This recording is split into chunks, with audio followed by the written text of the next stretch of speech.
Hello friend, हम लोगों का टॉपिक चल रहा था रिस्पायरेशन। रिस्पायरेशन में हम लोगों ने देख रखा था एरोबिक रिस्पायरेशन के बारे में, जिनमें हम लोगों ने डिस्कस किया था ग्लाइकोलाइसिस से रिलेटेड टर्म्स को, क्रेब्स साइकिल और थोड़ा सा ईटीएस साइकिल। अगर आपने मेरा वो वीडियो नहीं देखा है तो पहले आप वो वीडियो देखें, मैं उसका लिंक डिस्क्रिप्शन बॉक्स में डाल दूँगा। आज का टॉपिक है एनारोबिक रिस्पायरेशन। एनारोबिक रिस्पायरेशन होता क्या है, कैसे होता है और किन लिविंग ऑर्गेनिज्म में होता है, इन सब टॉपिक पे आज हम लोगों का डिस्कशन होगा। तो आइए वीडियो को शुरू करते हैं।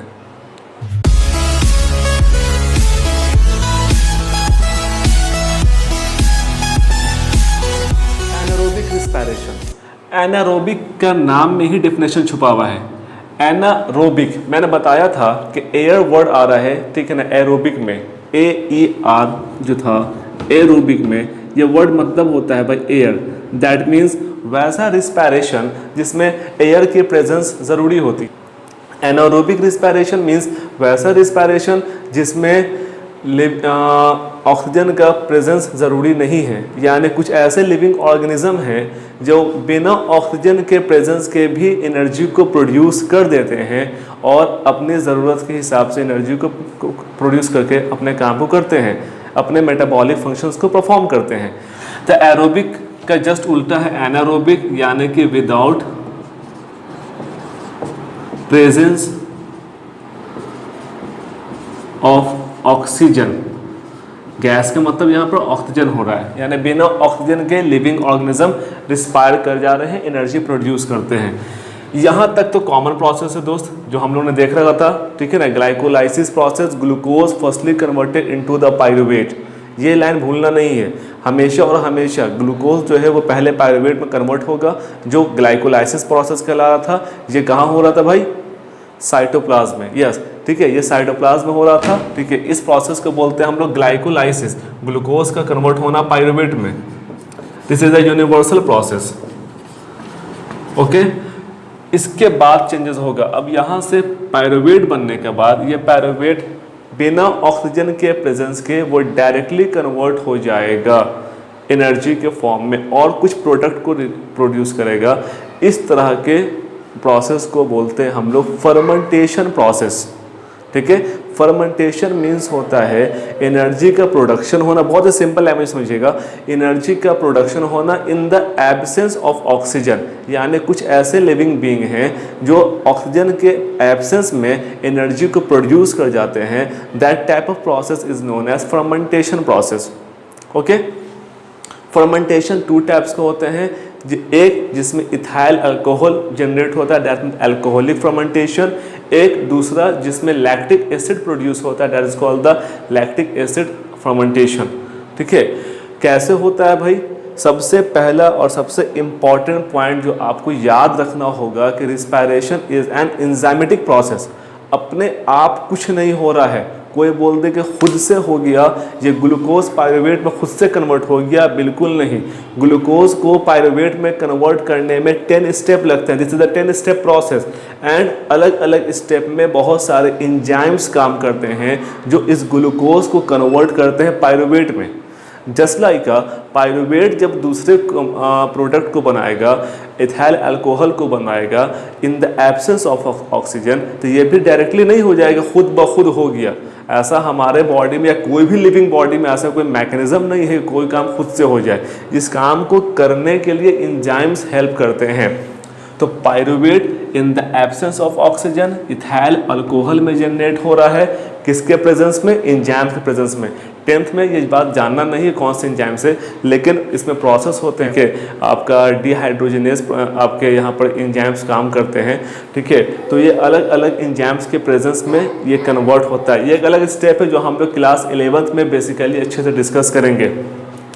तो पायरुवेट कन्वर्ट होगा इथाइल अल्कोहल में एंड CO2 रिलीज करेगा, देन ATP रिलीज करेगा। ये जो ATP होगा ये 2 ATP होता है, बहुत ही कम, बहुत ही थोड़े अमाउंट में ATP को प्रोड्यूस करते हैं। अब सोचने की बात है कि इतना कम ATP लेकर के कौन लिविंग बीइंग रहेगा? तो बिल्कुल सही, ये जो भी लिविंग बीइंग में होते हैं वो बहुत ही सिंपलेस्ट ऑर्गेनिज्म होते हैं। जैसे कुछ ऐसे बैक्टीरिया हैं जिनमें एनारोबिक रिस्पायरेशन होता है, फंगी में ईस्ट, यूनिसेल्यूलर उनमें एनारोबिक रिस्पायरेशन होता है। तो कुछ ऐसे लिविंग बींग जिनकी रिक्वायरमेंट बहुत थोड़ी एनर्जी के है, वो थोड़ी एनर्जी में काम कर लेंगे, तो ऐसा कौन होगा? Simplest organism. अब हमारे जैसा मल्टी सेलुलर तो नहीं होगा, हम लोग भाई मल्टी सेलुलर है, हमारे बॉडी को ज़्यादा एनर्जी चाहिए, तो हम लोग एरोबिकली रिस्पायर करते हैं। हम लोगों को एक टाइम में 38 एटीपी प्रोड्यूस होता है, उसका यूज़ कर सकते हैं। 2 एटीपी से हमारा गुजारा नहीं होने वाला है, ठीक है। तो भाई ये सिंपलेस्ट ऑर्गेनिज्म में हो गया, ऐसे भी आप याद रख सकते हो। जितने सिंपलेस्ट ऑर्गेनिज्म है, जैसे आपका फंगी में ईस्ट है, यूनिसेल्युलर, ठीक है, कुछ ऐसे बैक्टीरिया हैं जिनमें एनारोबिकल रिस्पायरेशन होता है, ठीक है। नेक्स्ट सेकंड पॉइंट, हमारे बॉडी में जो है मसल सेल में भी एनारोबिक रिस्पायरेशन हो जाता है किसी वजह से, ठीक है, हमेशा नहीं होता। अभी हम बोल रहे हैं तो अभी एनारोबिकल रिस्पायरेशन नहीं हो रहा है, ठीक है, अभी हम एरोबिक रिस्पायरेशन के जैसा ही काम कर रहे हैं आराम से। लेकिन जब कभी हम वाइग्रस एक्सरसाइज करते हैं, बहुत ज़्यादा वर्कआउट करते हैं, सपोज करिए, इमेजिन करिए कि मेरे ये मसल्स, बाइसेप के मसल्स में, ठीक है, कैपेसिटी है 50 टाइम्स को डंबल को प्रेस करने की, ठीक है। अब मैं इसको वर्कआउट कर रहा हूँ 50 टाइम्स, लेकिन मुझे दिल किया भाई हम 4 और सेट लगा दें, ठीक है, 50 प्लस कर दें। हम तो वर्कआउट कर रहे हैं, इस मसल्स को चाहिए एनर्जी, ओके, लेकिन हम इसको रेस्ट नहीं दे रहे कि इसको एनर्जी मिल सके। उस केस में क्या होगा? उस केस में इसे एनर्जी चाहिए था और हम इसे रेस्ट नहीं दे रहे, उसे ऑक्सीजन पहुंच नहीं पा रहा, सप्लाई नहीं हो रहा है, इसका रेगुलर हम वर्क यूज़ कर रहे हैं, देन यहाँ का मसल जो है वो एनारोबिकली रिस्पायर कर जाए, क्योंकि इसको चाहिए एनर्जी। और एनारोबिकली रिस्पायर करने की वजह से यहाँ पर बनेगा क्या भाई? पायरुवेट कन्वर्ट हो जाएगा लैक्टिक एसिड में और एटीपी एनर्जी देगा, ठीक है ना, एटीपी देगा। यहाँ पे कितने एटीपी होंगे? यहाँ पर भी भाई 2 एटीपी का प्रोडक्शन होगा, ठीक है, जिसकी वजह से मसल्स क्रैम्प आता है। लैक्टिक एसिड के फॉर्मेशन की वजह से हमारे मसल्स में क्या आता है भाई? मस्कुलर क्रैम्प आता है। याद रखिएगा, ह्यूमन बॉडी में या किसी भी एनिमल्स बॉडी में जब बहुत ज़्यादा वो दौड़ते हैं, ठीक है, तो जो मसल्स क्रैम्प आता है वहाँ पर एनारोबिकल रिस्पायरेशन हुआ है, एनारोबिक रिस्पायरेशन हुआ है। Is that clear? बात समझ में आ रही है, ठीक है। फिर से समझिएगा, एथाइल अल्कोहल का फॉर्मेशन जो है ये कुछ ईस्ट में होते हैं, जिसको फर्मेंटेशन आप इजीली वे में समझ सकते हैं, ठीक है ना, जिसमें 2 एटीपी का प्रोडक्शन होगा। ये सिंपलेस्ट ऑर्गेनिज्म है, इनके लिए ये इस प्रोसेस से आराम से सर्वाइव करते हैं। हम लोग ये मोस्टली 95% लिविंग ऑर्गेनिज्म जो है वो एरोबिकल रिस्पायरेशन, एरोबिक रिस्पायरेशन को फॉलो करते हैं, लेकिन एनिमल्स के मसल सेल में या ह्यूमन के मसल सेल में वो एनारोबिकल भी रिस्पायरेशन हो जाता है, एनारोबिक रिस्पायरेशन भी होता है। In the absence of oxygen they also produce the energy, but वहाँ पर एक प्रोडक्ट जनरेट होगा जिसे बोलेंगे हम लोग लैक्टिक एसिड, ओके। इस लैक्टिक एसिड की वजह से मस्कुलर क्रैम्प आता है, ओके, याद रहेगा अच्छे से बात आप लोगों को। अब यहाँ समझना होगा, ये तो हो गया एरोबिक मैंने पढ़ लिया, एनारोबिक मैंने पढ़ लिया। अब डिफरेंट टाइप के लिविंग ऑर्गेनिज्म हैं, डाइवर्सिटी बहुत ज़्यादा है लिविंग बीइंग की, तो क्या सभी का ब्रीदिंग प्रोसेस एक जैसा होगा? रिस्पायरेशन तो सेलुलर प्रोसेस, सबके सेल में जाएगा और प्रोसेस सेम होने वाला है। ग्लूकोज कन्वर्ट होगा पायरुवेट में, देन पायरुवेट कन्वर्ट होगा आपका एनर्जी में। अब वो एनर्जी के साथ साथ CO2 रिलीज करता है, H2O रिलीज करता है, इथाइल अल्कोहल रिलीज करता है, या लैक्टिक एसिड रिलीज करता है। वो लिविंग ऑर्गेनिज्म के स्ट्रक्चर पे, उनके मॉर्फोलॉजिकल, उनके केमिकल स्ट्रक्चर पर डिफर करता है, ठीक है। लेकिन क्या ब्रीदिंग प्रोसेस सबका एक जैसा होगा? बिल्कुल नहीं। सारे लिविंग बीइंग का ब्रीदिंग प्रोसेस जो है एक जैसा नहीं हो सकता है। That depend upon their body structure और उनके सबसे बड़ी हैबिटेट्स, वो कहाँ रहते हैं, ठीक है, okay.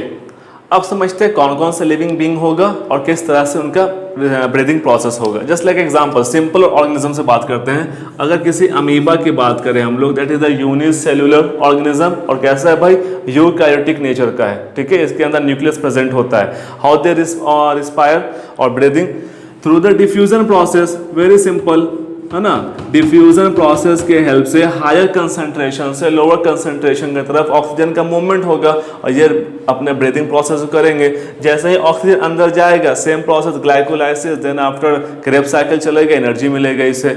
Multi cellular living organism की बात करें, जिनमें से एग्जांपल मैं लेता हूँ कुछ इंसेक्ट्स की, जैसे अर्थवॉर्म है, ठीक है, या और दूसरे इंसेक्ट्स हैं, उनके बॉडी में क्या है भाई, स्पाइरिकल पोर्स होते हैं उसकी स्किन पर, ठीक है। इंसेक्ट्स के स्किन पर, इंसेक्ट्स जो है वो सिंपली बोलते हैं, अगर बुक में लिखा होगा जूनियर क्लास में तो भाई insects breathe through their skin, but skin में कहाँ भाई, स्किन में उनके होते हैं pores and that pores name is spiracle, ठीक है। और ये स्पाइरिकल उनके ट्रैकिया से जुड़ा हुआ होता है, अटैच होता है, और वहाँ पर ये ब्रीदिंग प्रोसेस हो जाता है। देन आफ्टर ट्रैकिया उनके बॉडी के हर एक सेल तक ऑक्सीजन को पहुँचाएगा, वहाँ पर एरोबिक रिस्पायरेशन होगा जैसे जनरली होता था। अगर मैं बात करूँ एक्वेटिक एनिमल की, जो पानी में रहते हैं, तो एक्वेटिक एनिमल के बॉडी में होते हैं gills and the gills help in breathing. वहाँ पर गिल्स क्या करता है भाई, वाटर में डिजॉल्व जो ऑक्सीजन है उस ऑक्सीजन को वो एब्जॉर्ब कर लेता है, क्योंकि गिल्स में होते हैं बहुत सारे कैपिलरीज, ब्लड, वो ब्लड क्या करता है, हेमोग्लोबिन उस ऑक्सीजन को एब्जॉर्ब करके बॉडी के दूसरे पार्ट तक पहुँचा देगा और CO2 को वहाँ से रिलीज कर देगा। ये एक्वेटिक एनिमल्स का, फिश है, प्रॉन है, दूसरे लिविंग बींग है, वो अपने गिल्स के जरिए जो है वो ब्रीदिंग करते हैं और रिस्पायरेशन उनके फिर सेलुलर जैसा प्रोसेस जनरल था वो होगा।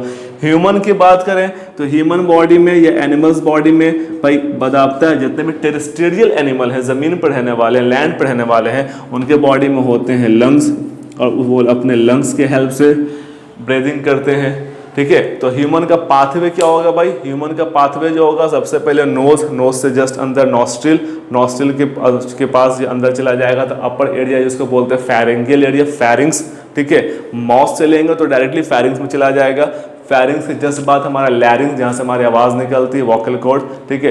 लैरिंग्स से आगे बढ़ेगा तो ब्रोंची से जस्ट बाद ट्रैकिया के बाद जो है लंग्स के अंदर होगा ब्रोंक्योली के साथ होता है alveoli attach, that is a balloon like structure, ठीक है, जिसमें कैपिलरीज होते हैं।